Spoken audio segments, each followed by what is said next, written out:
Alright, chums, let's do this. Ready, what?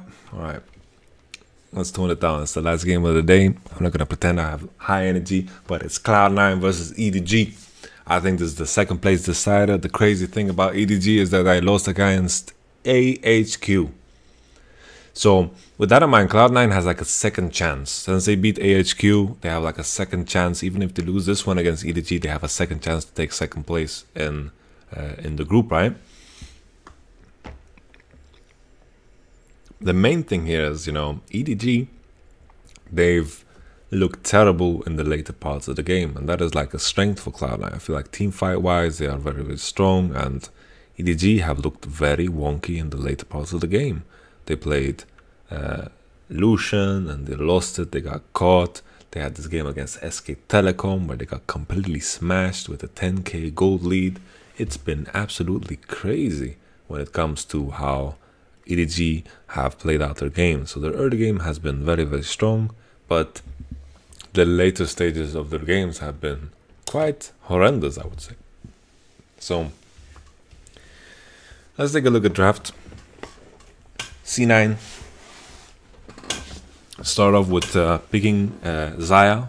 I like it a lot because even though Janna's banned, you know, I feel like something that has gone under the radar for quite a bit is that you can pick Rakan into these champions and still do fine. The main reason why, you know, I think Lulu is better into Rakan than Janna is because you can cancel his jump and you can trade better early on. That is important to remember. So Xayah, Lulu together is still a fine combination against Rakan, but it's still scary that EDG get to pick Rakan and Jarvan together like that. If we take a look at jungle bans, there is Sejuani ban from blue side, which prompts the Jarvan to come in, and then C9. You know, I think they would pick Jarvan even if Sejuani was open, because I think Jarvan is just a higher tier pick, slightly higher tier than Sejuani. C9 do the weird thing here of picking Syndra. I think this is very, very strange, because in this case, EDG, they could have just picked AD and then waited with their mid lane, because I feel like there's a lot of picks you can pick into Syndra, so be fine, right? So they could have just picked AD together here with Rakan. If they were afraid of AD bans, Kog'Maw is out, Kalista is out, so C9 could use their bans to ban some ADs, maybe a Twitch, maybe like what else could they have banned? What else could you put together with Rakan? I think Twitch is the most obvious one. Tristana is also one. Is there a third AD carry that C9 are thinking about that they just don't care about bans? Because my thought process was right here, you know, that they would just ban ADs, punish the Lucian by banning ADs. Their thought process is to just ban AP champions to make sure that Lucian, like that EDG is as AD heavy as possible, which is also a very good approach here. Like Jarvan has to go somewhere, right? So they're gonna have a top laner that is going to be AD or a jungler that is going to be AD. EDG also have to pick an AD champion, and that champion is going to go bottom. Kog'Maw is out, so there is nothing in bottom that is AP heavy, unless they all of a sudden play a Corki bottom, right? So come to think about it, Cloud9's bans, they make more sense than the bans that I suggested banning ADs, right? So here EDG would love to pick, for example, Rumble, or just pick AD here and then be happy with it. You know, pick AD and hide the top laner, and then just pick Rumble here, and then they would have had a good composition with Rakan, Jarvan, Rumble. So Rumble Elite ban, very, very good. You know, in hindsight, I think it's very, very good. Gragas, Smoothie, whoa, that's a Graves. That is interesting. Very, very interesting indeed. Very crazy, I would say. You know, knowing that you're going to run into a full AD comp, I would love to have like a champion that can just stack a lot of armor. You know, sure, you have True Grit that gives you some armor, but I don't think it's enough.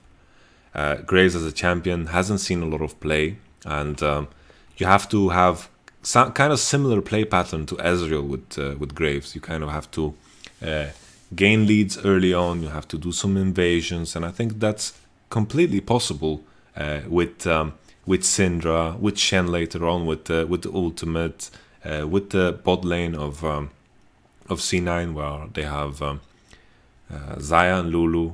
Depending on what AD they pick here, right?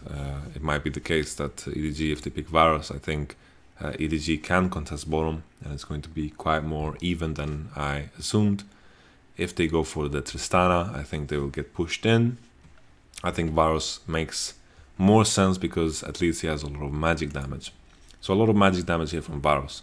So Graves as a pick, I would say it falls off if it doesn't have a lead. It's important to create a lead with Graves, and I think that's definitely possible with the Syndra and mid lane. I think C9 have shown that Smoothie and Jensen can play together, and I think that's a very important trait to have in the current meta.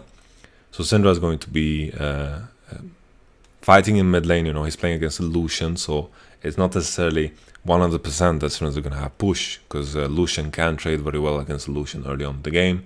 Even later on in the game, like Lucian in general is fine against Syndra. The weakness of EDG here is that they are very AD heavy, right?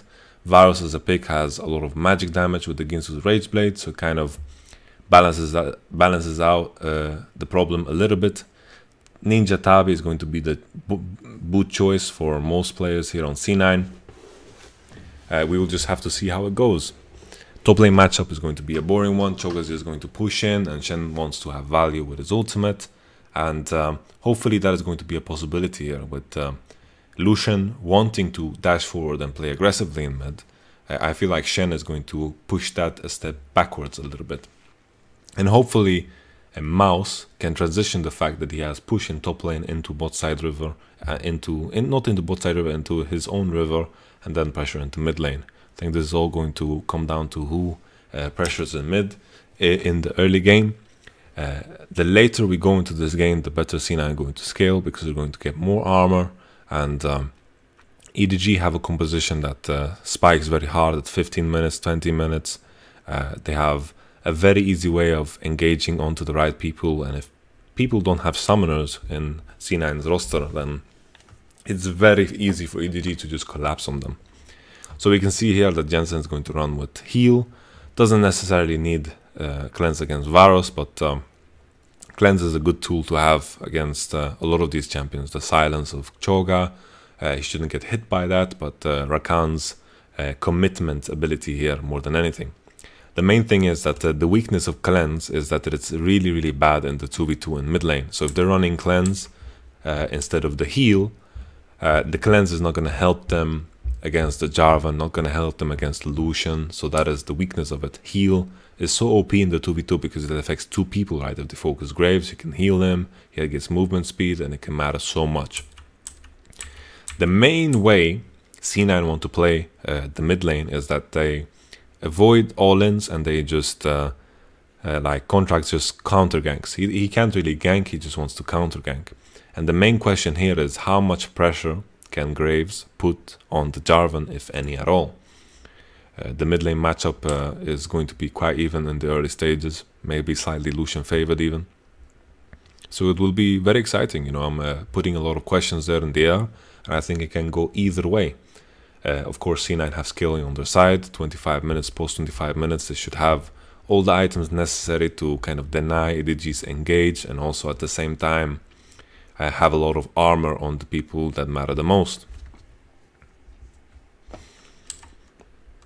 Black Cleaver will be bought on Lucian, and Jarvan removes some armor with his Q, but I don't think it's enough to justify, you know. It's still some magic damage on Varus, and I think with this in mind that the items on C9 are going to matter so much more than the items on EDG in the long run. Varus as a pick also falls off in the bot lane, right? And EDG here are going for an aggressive start, similar to what we saw from LMXG. They did a lot of early game invades, but doing it against Graves is very, very difficult, and C9 were not afraid of committing here backwards. EDG now, I don't know if they have enough time to leash for the Jarvan, and that is going to be a big issue. Scout now playing his third game of Lucian, which is Like his performance, individual performance on Lucian has been very, very good. Besides that one game against HQ where he got caught in the late stages of the game. Don't know if you can necessarily blame him, but his Lucian is pretty much for sure top notch. A lot of trading going down top side. Sneaky, also not very known for his lane capabilities. iBoy has been very impressive in a lot of lane phases. EDG as a team in the early game has been very consistent, and Impact is doing some heavy trading here onto Mouse. Mouse is a player that everyone is confused about the fact why he's still in EDG after so much time.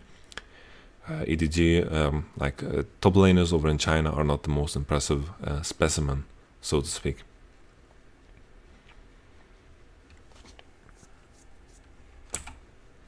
Massive CS differentials here. Whoa, contracts. Level 2 went for buff into top side. Jarvan didn't get a leash here, so a big problem for Jarvan is that he's not so healthy and is clear.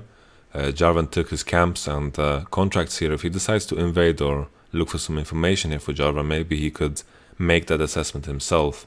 But he should know that Jarvan couldn't get a leash because of how late he started, and maybe he could have used this information for something. But there was also a possibility that the clear up did blue into red, and then he would have also wasted his time. No flash here on Mouse. The dive is definitely a possibility. Two flashes like Shen and Graves can definitely juggle tower aggro very easily. Graves being a ranged champion and all. Jarvan is out and about, and Impact is just trying to push this lane as much as possible. No taunt now, and we will see if Impact manages to get this wave into the turret. Clearlove is out of position currently, and Contracts is in nowhere near of being in problems because of Clearlove. Clearlove now EQ'd over the turret, and not over the turret but over the wall, and they just slightly just missed each other. We missed in mid lane that Scout went for an early base. He did some good trades onto Jensen, and that is like the Lucian 2, level 2 power spike, right? It's a meme, but it's also definitely real. You know, E queuing forward is really OP for some easy damage, and being an AD champion with a cull early on in the game, you can outpush a lot of enemies in mid lane. And it's hard for me to say anything because I don't know the position of mid lane. I don't know if Lucian is freezing. It seems like he's slow pushing out, so the situation is not that bad for Jensen. He's going to pick up this CS on the turret, and hopefully he'll catch up and CS here after he takes this wave.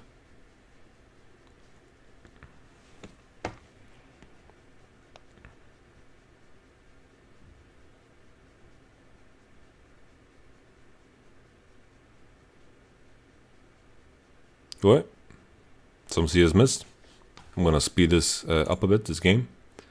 Let's put it to 125. Some CS in favor of Scout after taking that wave. Clearlove up in top lane. Mouse has no flash. Impact still has his flash. No TP on both top laners. Mouse's TP is going to come out earlier. I'm not too sure what he TP'd about. Like, did he TP after the gank of Graves? I'm assuming he did so. Yeah, after the gank of Graves, he was very low and he just TP back to lane. Didn't buy anything except a refillable potion and maybe a pink ward. Yeah, pink ward. Alright, that makes sense. A lot of things to keep track of when you're a one-man army, you know? I'm sure there's a million things I've missed in these games, but I'm doing my best, you know? It's, sometimes you get a bit stressed out because I'm thinking to myself that I have all these games to push out, you know? So I have to always kind of keep a schedule in a sense, you know? And also maintain a high energy throughout. But I feel like third day in, I feel like I got the rhythm down. I feel like I'm doing better on energy. I felt a bit sick both day 1 and 2. I felt very, very sick. I felt like I had a cold. My nose was filled. There we have the statistic. Man, I was first with the statistic, ahead of the curve. Jensen now getting heavily traded on, and there's the Shen ult we were talking about, you know. Lucian has a pick to win and to be successful, and needs to dash forward. And there he dashed forward, and Shen ult came in, and all of a sudden Scout, you know, that is a lesson they didn't teach him in the Boy Scouts.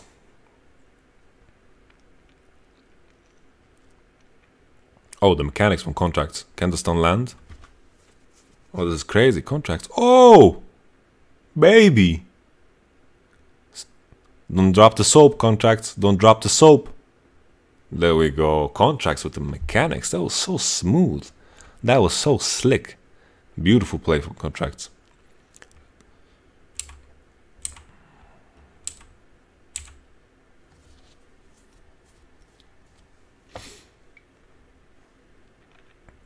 Alright.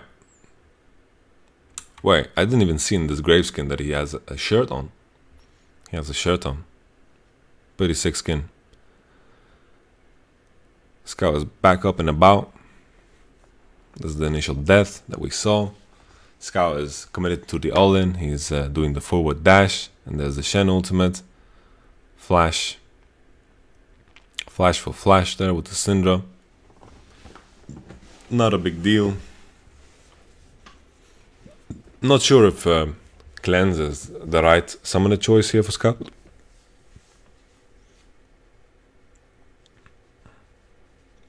Not sure if it's necessary. Like, getting taunted and getting hit by Syndra is, I feel like it's unlikely.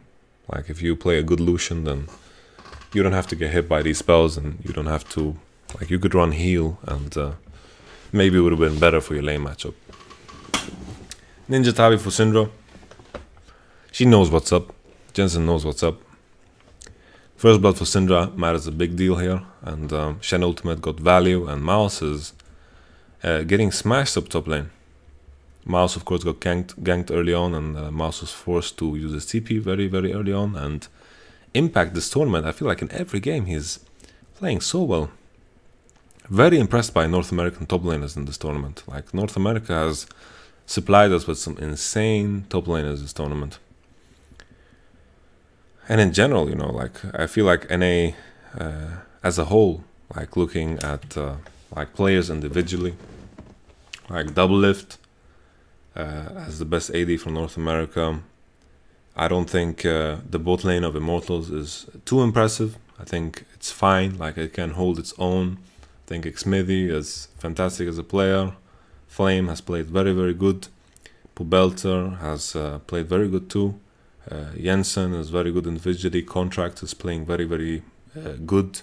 Impact, Haunter, who else? Like Bjergsen. A lot of good individual players, I feel, coming from North America. I think across the board, this might be like one of the best worlds, best worlds teams that North America has sent in a very long time. You know, there was always like, if CLG came, then it was like, I don't know, man.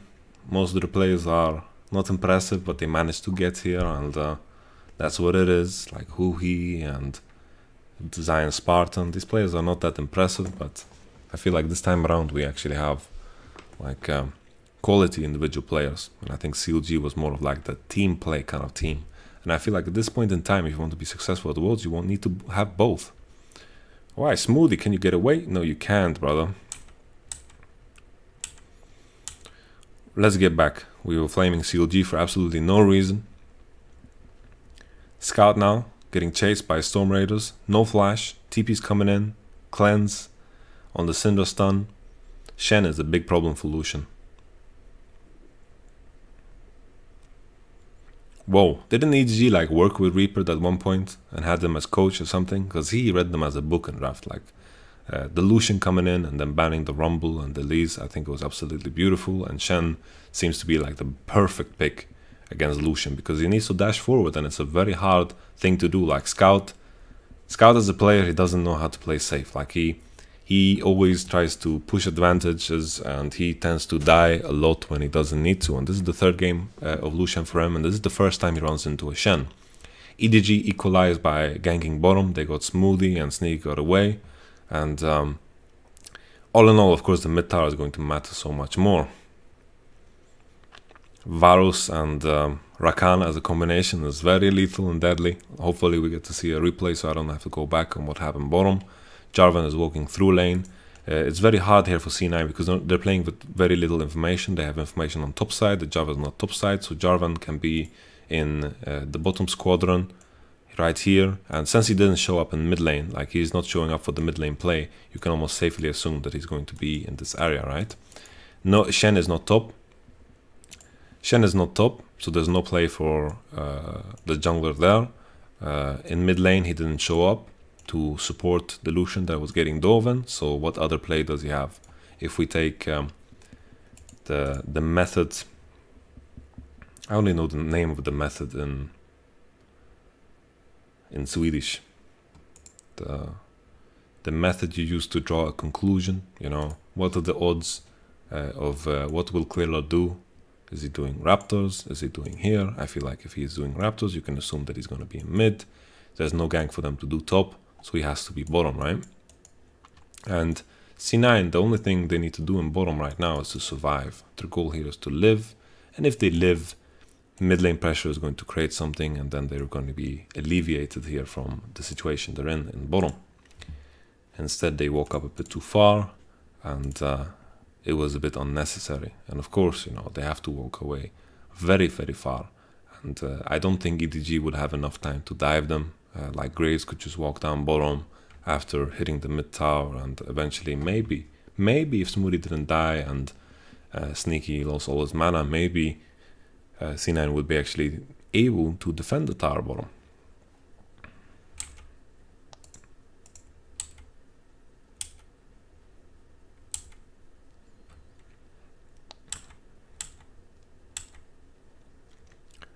Rakan and Varus now showing up mid, but Jensen seems to get mid lane priority without it. He's walking straight to Drake.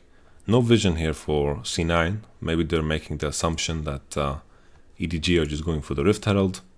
I don't think this necessarily is a good trade. I think Ocean Drake is very OP in lane phases, but right now there's no lane phase going on because the first turrets have been broken already. And this trade-off is not that great. I feel like they want to put themselves in a scenario where after going into mid here, I want them to transition into top, go into top side and swap it out with Shen and put Shen into bottom lane, and put Shen bottom, his TP will come online, and then they will have the lane assignments that they want. But right now when they commit to the Drake, they give EDG space to be in this area. I feel like if Syndra, imagine a scenario where C9, let's give them a nice blue color here, blue. If C9 had Syndra in this position and Lulu and Xayah were walking this path into top, alleviated pressure together with Graves, they would contest this space, make a bit of a defensive play. They would have to, of course, back off in this area because Lucian is bottom, so Cloud9 could retake the space while Lucian is pushing bottom. Then Shen bases, goes bottom against the Lucian. Of course, Shen will be a bit pressured, but he will have his ultimate back up very, very soon. And then Xayah and Lulu will have the matchup up top. They'll be up top, and Graves will be able to support them. And then eventually Shen will have his ultimate back up, and Cho'Gath will have to swap, and they can play around the Rift Herald. But C9 go for this play instead, and it seems like EDG are just going for the dive up top. This seems like it's going to be successful. There's no wave here though. C9 also have, oh, nice flash from Impact. He played this fucking beautifully. I thought he was just going to be dead, but I have to eat my words. EDG, just because Impact managed to clear the wave before here, like Impact managed to clear the wave, is coming right now, and the wave management here from Mouse is very bad because he pushes in the wave before his team comes, and this will matter so much here. This will matter so much here because I'm not sure if EDG have enough time to do Rift Herald. Right now, Mouse pushed in the wave too fast, and if you guys watched, for example, Longzhu versus Gigabyte Marines, everything was timed very neatly. And EDG here, Mouse pushed in the wave before his team arrived, which means that Shen can clear the wave under the turret, and right now EDG are forced to dive without any minions. They also waste Mako's ultimate, and tempo-wise, they are now pushing. They're pushing now one wave behind. They could have been one wave ahead, but now they're on the same wave as bottom. And of course, Cloud9, they are taking a lot of their jungle. The jungle just spawns now, blue buff spawns. They took the Drake, and C9 will be able to equalize this with no problems. EDG will try to potentially take the Rift Herald, but I don't even know if they have enough time to do that. They're doing the blue buff right now. Jensen is basing. Yeah, they're not committing for the Rift Herald because Mouse fucked up. Mouse shouldn't have pushed that wave so fast, and if they had that wave to push the tower, they would have more time. So the question is, will EDG take this in time? Impact spots this. Syndra will also be able to be here. EDG bot lane had to base because they finished Rage Blade. No Essence Reaver yet on Xayah. Xayah and Lulu are walking up top. They want to push the top tower. Of course, Shen here will match the Cho'Gath in the bottom, where he wants to be.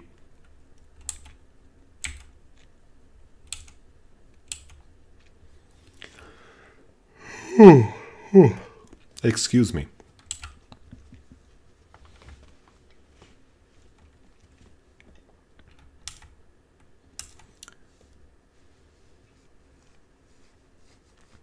The main thing is here with having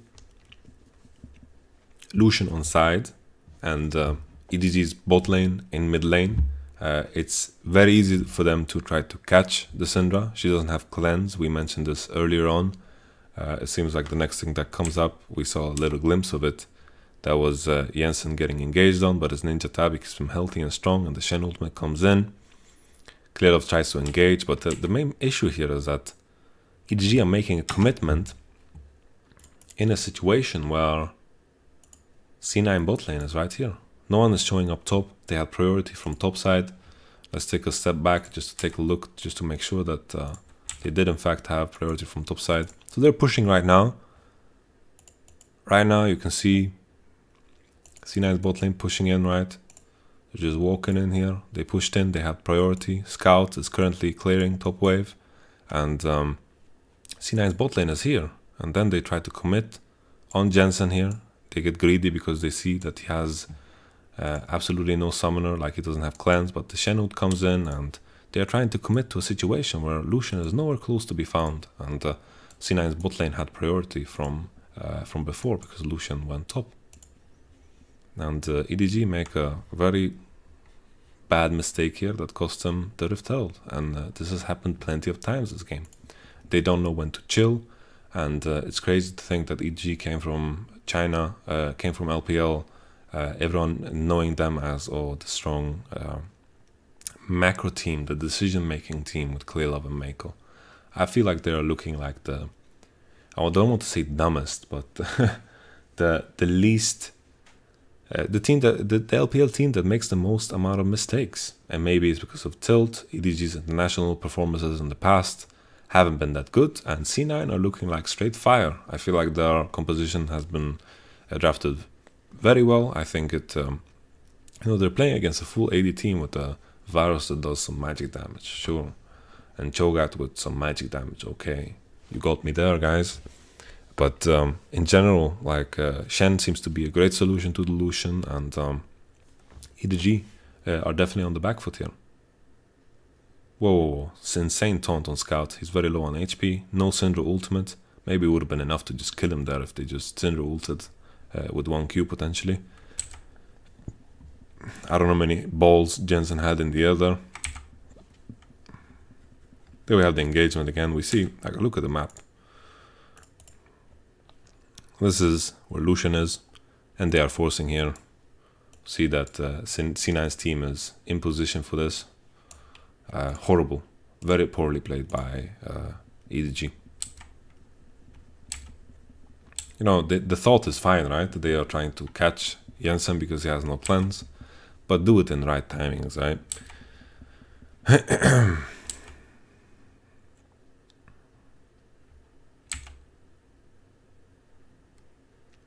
Whoa.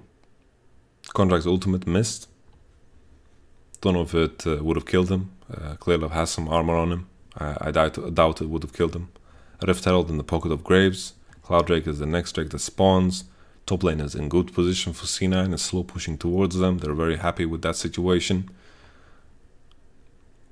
Free Cloud Drake. Question here is if they can get position into mid lane again, because EDG have the better rotation into mid, and mid tower is very, very low. We might see an engagement here. C9 don't have the best engage in the world. They have more the wave clear approach. Scout has no cleanse here.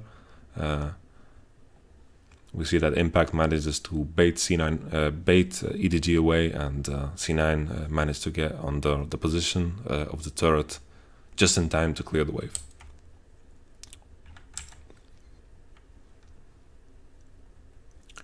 So this is a bit crazy here, considering the position of everything. Like, let's take a look here. Syndra is clearing the mid wave, Lulu is in base, Shen is ready, Cho'Gath is TPing, or he's basing, or is he TPing? I think he's TPing. Yeah, I think he's TPing. It looks like a TP. Yeah, he's TPing. We see the red line here too. So Contracts is doing this invade.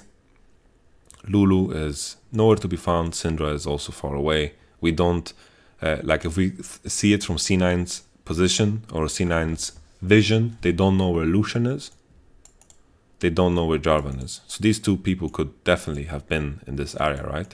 They are pretty close. They're closer than Lulu, that's for sure. So this play, all in all, I feel like it's quite risky from Contracts. Like, what is the payout anyway? Like, he's walking in here to do what? Go for the red buff, all right? Going for the red, going for it, got trapped by the Varus ultimate. Shen ult comes down. Let's see how it pans out. Shen ultimate goes down.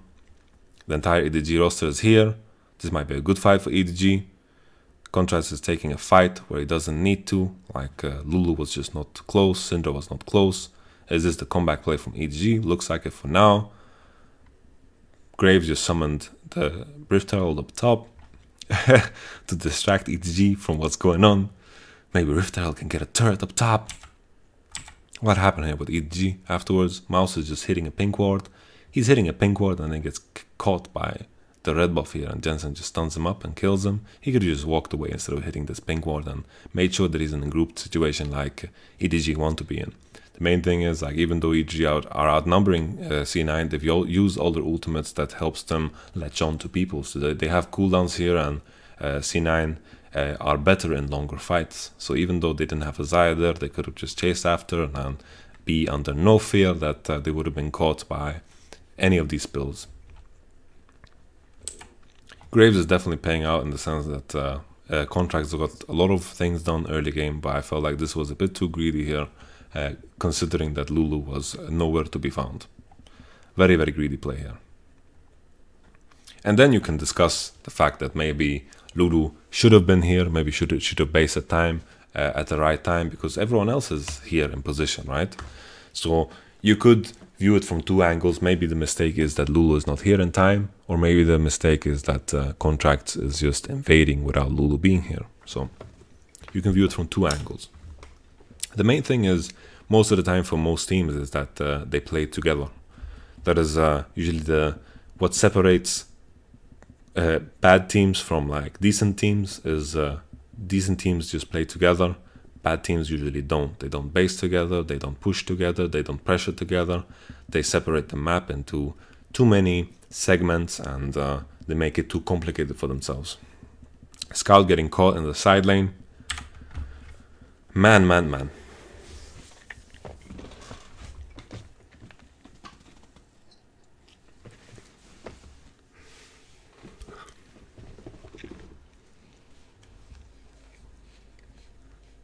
Having full AD composition and being so far behind at this point in time is going to be a big issue. I feel like C9 have this game in the bag. Jensen is getting priority in mid, and Scout is getting caught on the side lane, and Contracts is just doing a great job together with his team, maintaining pressure in the enemy jungle. As long as C9 is playing together here, nothing should happen. EDG have some tools to catch people, right? Maybe they can catch Jensen while he's clearing a wave in mid lane or something. Contract can easily get out of this Jarvan engage. Oh, this is a pretty neat combo here. We see that W of Mako hits two people here, and eventually he also charms Shen when he lands. Q hits on Contracts, and then he finally dies. Let's take a step back and see if this was a safe play. So the main thing here is that C9, we see these two people right here. They're taking a more defensive position to get themselves the mid lane secured, because EDG have in fact secured the position. After C9 did the initial invade in this area, they took over this space, and EDG recognized that during this time they need to take a position in mid, and then if they take a position in mid, they will force C9 out of their jungle, and C9 will be forced to take a long route around to make sure that they come into mid lane. So I feel like this is the correct play here. Sure, you could stay up top and maybe make a rotation into mid if Syndra can clear a wave. Let's say you hide in fog. There's a play where you can make where these two people hide in fog, and then Syndra just clears the wave in mid lane, and then you just commit on top tower, and all of a sudden you are forcing EDG to rotate, and then you back off, and then you group up again. Sure, you can do those type of shenanigans too, but in this position, you know, looking at Lulu and Syndra, they made the commitment to take the long path into mid lane here. The thing that comes up next is that after this has happened, this fight here that we are committing to, the Contracts is committing to, this is not something that Syndra and Lulu can support. They're just completely cut off from their team, and Contracts is going too heavy into this invade. And Contracts needs to tone it down a bit. He needs to tone it down because this is the second time this happens in the game. Like, he's doing a lot of good things as well, like he's playing together with his team, but there are times when his team needs to do something else. Maybe they're basing, maybe they're catching a wave, and he's just trying to maintain this pressure too much, because what was the reason for being here? There was really no reason. They put the vision already. They could have gone out, they could have grouped up, and Contracts paid the price of a pint of blood. There we have the situation again. Mako gets a good ultimate on, and finally Smoothie and Jensen join in the fight, but Contracts is already dead, and it's a bit too late. This is the way for EDG to get back into the game. They just need to look for picks with the Rakan, and it's a good tool to do it, right? If you are in a situation where you need picks to win the game, then of course the champions that EDG have are definitely the right champions for that.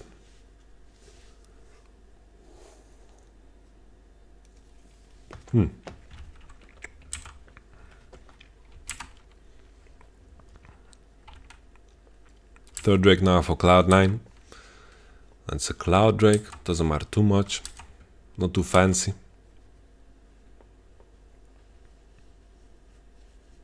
EDG are just playing the game when they are grouped now. I think if they want to look for those picks, it's good that they do. Neglecting top lane at this point in time, like walking up there, is an impossibility. C9 do have the Shen ultimate to support, no TP.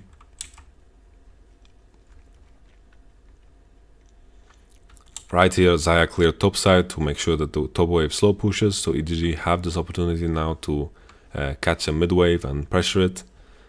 Main thing here is that C9 are very quick at moving around the map because of their Cloud Drake, so there is some use to the Cloud Drake. They are pushing top, and then they're in time for the next mid wave in mid lane to make sure that EDG cannot push the turret with those waves. So Cloud Drake does have applications for sure.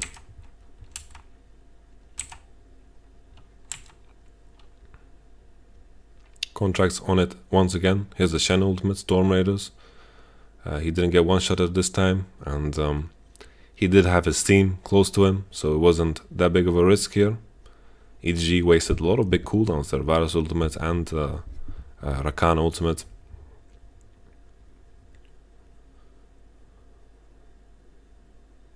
Holy, Contracts. Contracts' Graves is mechanically crisp, that's for sure.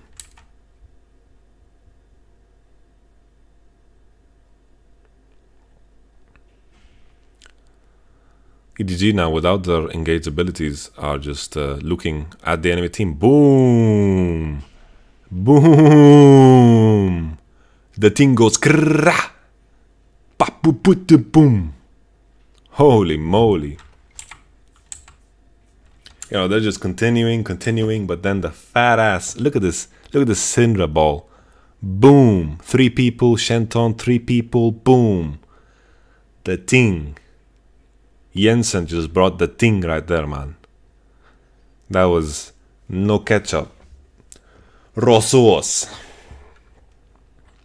Good stuff, good stuff. C9 should be able to secure Baron here. Like, they have some people with low HP, right? Maybe there's a fruit here for someone to eat, sneaky. Maybe Jensen can eat some fruit.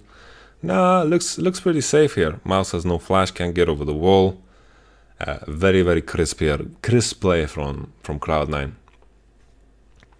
You know, top lane, EDG tried to catch contracts, but C9 were all in position.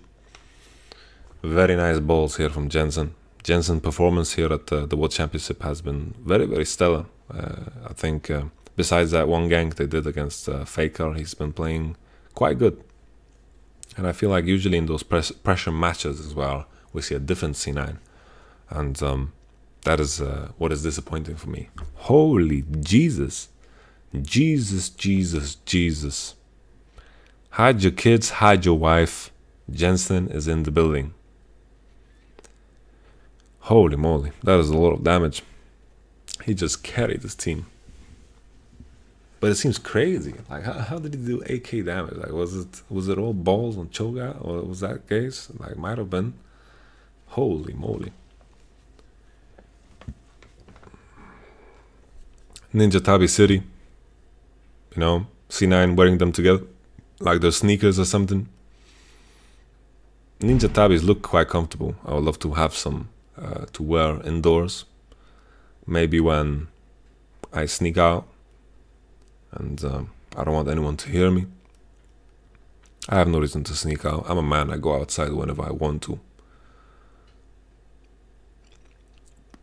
C9 out with the Nasher. Should be very clean and crisp for them to go forward in this game.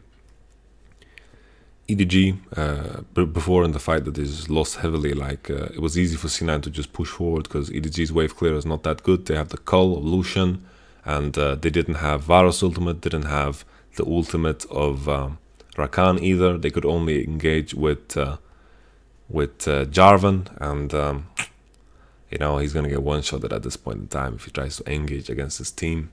C9 have all the tools and all the items they need. They have a 12k gold advantage, and it seems like the game is just over. Impact might die though. Yeah, Impact is dead. To trade for an inhib. Goodbye, Impact. It's all good, man. You're gonna get the third Cloud Drake, and you're just gonna speed off onto the map, no problem.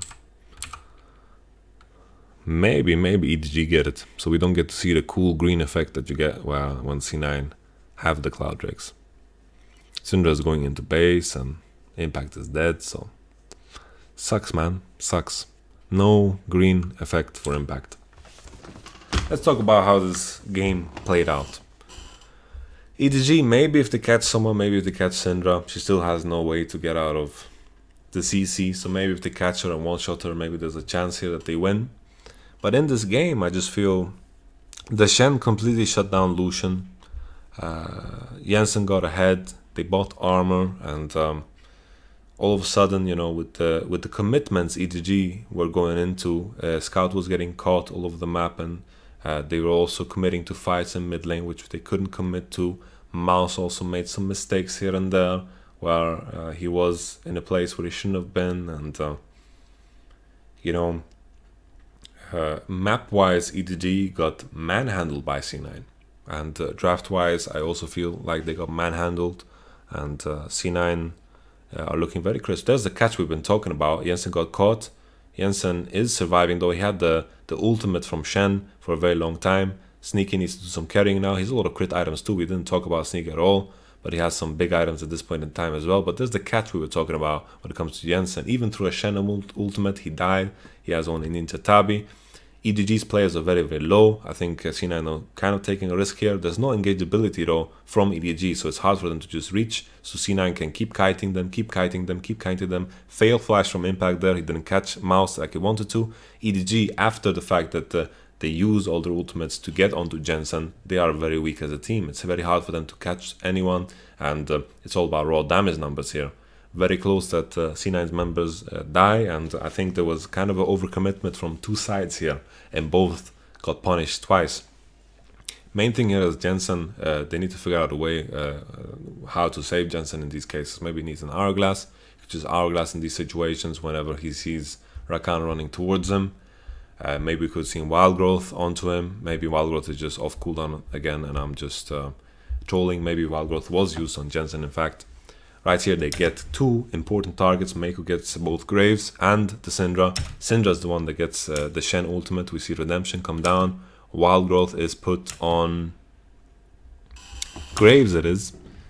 Graves is the one with the Wild Growth. Scout has a good position to hit. And main thing here is that Jensen got chain CC'd over and over.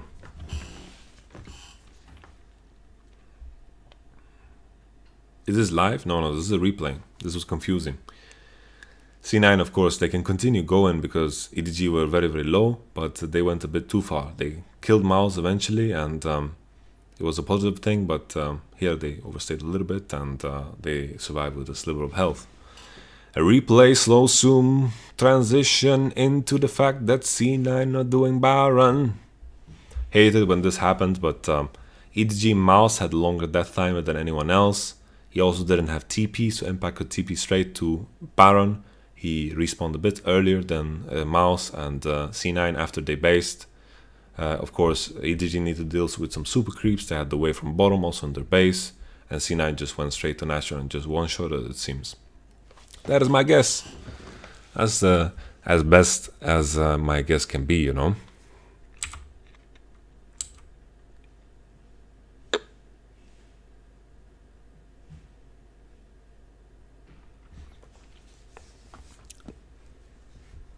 Three inhibs now down now. C9 just have to wait, play the waiting game. No stress, no rush. This day has been filled with crazy games. I think my favorite one was the TSM game. I felt like that was very high quality, very high class. TSM showing once again that they can play at an insanely high level. A lot of wins here for the Western teams. I think every Western team won today. Are we 4-0? I think that's the case. Some kills back and forth. Boom, pow. 4-0 for Western teams. Yeah, that's the case. C9 with the 2-1 win against EDG.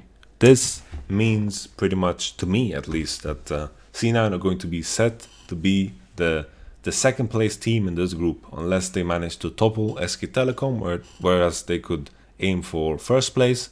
I doubt that's going to happen because SKT, sure, they've shown some struggles, but it feels like they are kind of like a mountain, you know.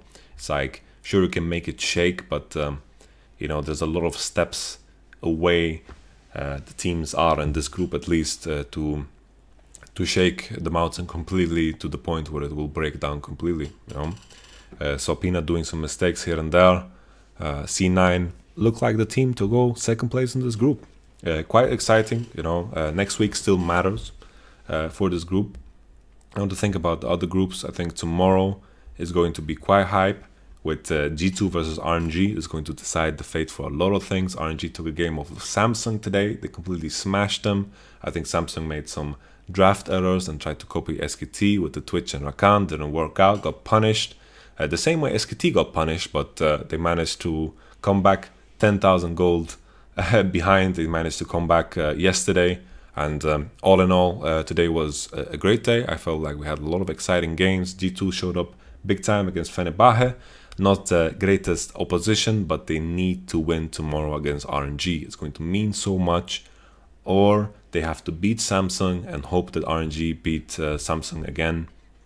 And maybe that would be a way to come out, and that would be crazy too. If Samsung don't come out of groups, that is going to be the second team in history that comes out of Korea that won't come out of groups. And the last time it was Dare Samsung, so maybe it's just a curse. Who knows? You know, play good at one world championship and then play bad at the next one. But to be fair, that world championship was season 4, and yeah, Samsung also won that. They had 2 teams at the world championship. Okay, all in all, today was fun. G2 against RNG, that is what I'm excited for tomorrow. So let's check that out. Thank you for today. Thank you for watching. Give me your feedback down below. I'll see you guys on the flip side.